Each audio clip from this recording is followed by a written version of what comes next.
नमस्कार हजुर। म आज चाहिँ नि यो गुर्जोको लहरा अथवा गुर्जोको विषयमा थाहा पाएको कुरा केही भन्दैछु। यसमा चाहिँ नि यसलाई संस्कृतिमा चाहिँ नि संस्कृत भाषामा चाहिँ नि गुडुची अमृता भनिन्छ। नेपाली भाषामा गुर्जो भइहाल्यो र हिन्दीमा गिलोही भनेर भनिन्छ। अङ्ग्रेजी नाम चाहिँ नि टेनोस्पोरा ओडोफोलिया भनेर भनिन्छ र यसको प्रयोग चाहिँ नि हामीले सानो छँदाखेरि एकदम किसानहरूले चाहिँ नि गोरुहरूलाई एकदम जोतेर एकदम थकित भएर सिजन सकिएपछि वर्षको एकचोटि चाहिँ नि यो गुर्जोको लहरा खोजेर ल्याएर खानिदिन्थे र यसले रसायन भएको हुनाले यो बलवर्धक छ भनेर भनिन्थ्यो। र अब यसको प्रयोग चाहिँ नि हामीले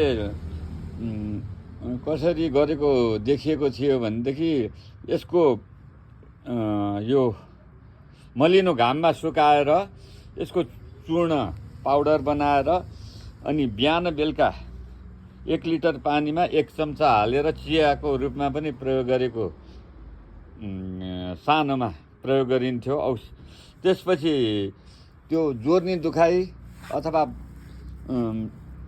त्यो हाड दुखाइ भयो भने पनि यसको सुक्खा पाउडरलाई चाहिँ नि हामीले घिउमा मिलाएर बिहान बेलुका खाने गर्दाखेरि त्यो निको हुन्थ्यो।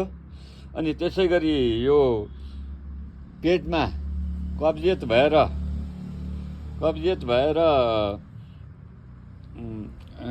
दिशा लागेन भने यसको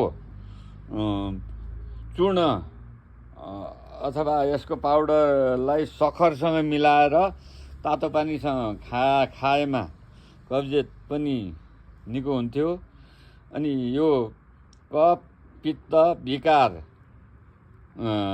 चाहिने शान्त गर्ने लहराको रूपमा आयुर्वेदिक औषधिको रूपमा पनि प्रयोग गरिन्थ्यो। कफ पित्त विकार यसले एकदम कम बनाउँछ।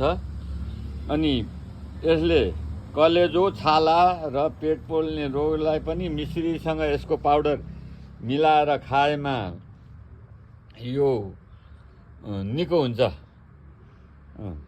भनेर प्रयोग गरिन्थ्यो पहिला। अनि युरिक एसिड भयो भने पनि यसले